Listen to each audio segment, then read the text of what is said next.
Bendición de lo alto al meditar hoy en la palabra de Dios. Meditamos en 1 de Corintios 10, versos 1 al 13. No tu firmeza, sino la de Dios.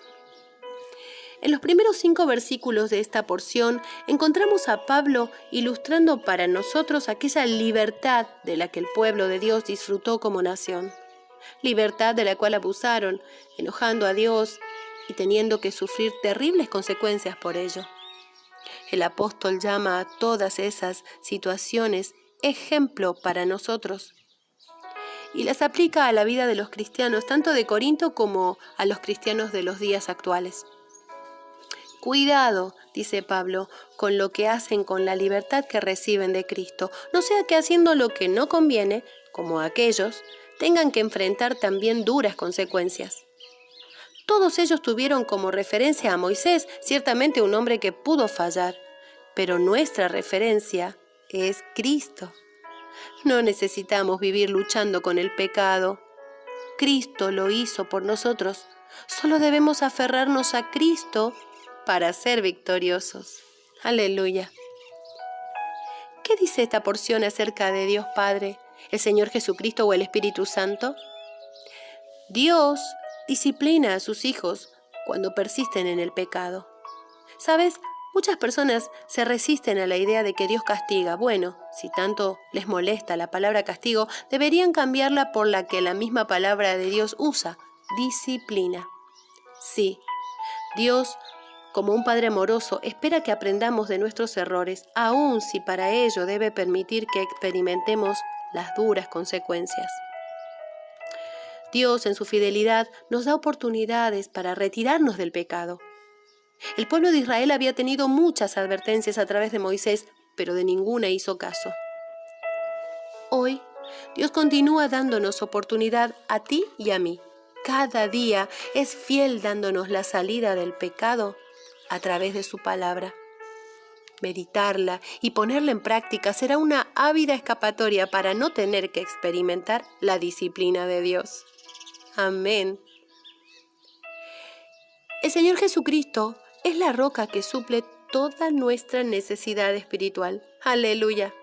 Es tremendo leer el verso 4. Jesucristo estaba presente con Israel en el desierto, proveyendo sus necesidades de forma milagrosa. ¡Qué bendición! ¡Qué privilegio!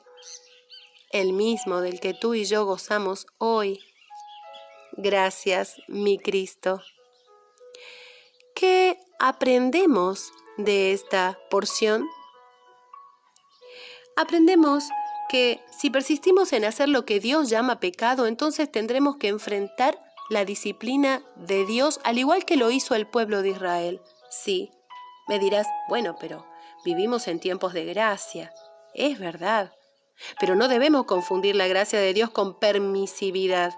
Amados, gracia no significa que Dios hará la vista gorda, como decimos, y mirará para otro lado. No, mientras nos salimos con la nuestra, jamás. Por supuesto que no.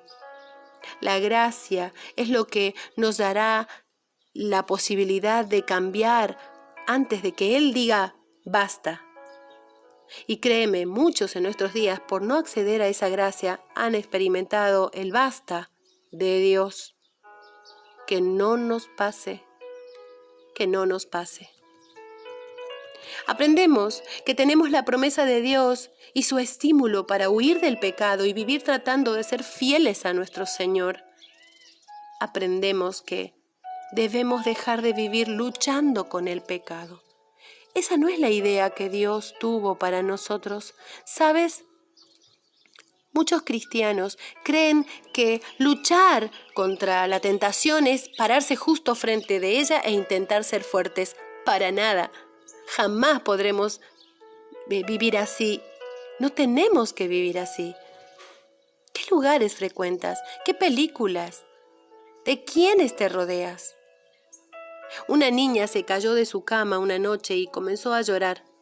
Su mamá fue a verla, la levantó, la volvió a colocar en la cama y le preguntó, ¿cómo fue que te caíste? Y ella le contestó, creo que me quedé muy cerca del borde de la cama cuando me acosté. Amados, esa es otra de las razones por las cuales muchos creyentes caen en el día de hoy. No avanzan mucho como creyentes, no continúan en una relación cercana con Dios y tampoco viven de acuerdo con la voluntad de Dios. Las tentaciones son una realidad diaria de todo cristiano. Nadie está exento de ellas, pero la promesa es que Dios nos dará la salida. Aferrarnos a Dios y a su palabra es nuestra salida. ¡Aleluya! Y también aprendemos que no hay nada más peligroso para los cristianos que la autoconfianza. Mi querido oyente o lector, tu única seguridad y mi única seguridad en contra del pecado descansa en la desconfianza de nosotros mismos y la confianza en Dios y en su palabra. Aprendemos que entre los pecados que desagradan a Dios están la ingratitud, la indiferencia a Dios, la murmuración, la codicia, la idolatría, es decir, todo lo que pueda ocupar el primer lugar en nosotros. La fornicación también desagrada a Dios. Aunque esta sea una palabra que puede sonar muy extravagante, hoy muchos cristianos la practican. Es eso de tener relaciones sexuales fuera del ámbito del matrimonio, entre novios, por ejemplo, o ese terrible hábito de este siglo del sexo casual o de amigos con derechos, como se dice. Sí, suena duro, pero créeme, es más común de lo que pensamos en nuestras congregaciones.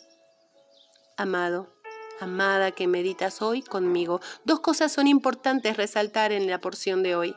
Primero, debemos vivir bajo la gracia que Cristo nos ofrece de la manera que Él espera que lo hagamos y no haciendo de ella una excusa para hacer lo que queremos, ofendiendo a Dios.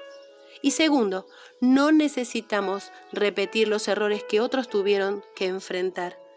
Una cotidiana lectura de la palabra de Dios nos ofrecerá los recursos necesarios para vencer la tentación y nos dará las advertencias continuas de cómo quiere Dios que vivamos, librándonos de amargas caídas. Nadie está firme, sino el que se mantiene confiado en la única firmeza segura, la de Dios. Amén. Dios nos bendiga.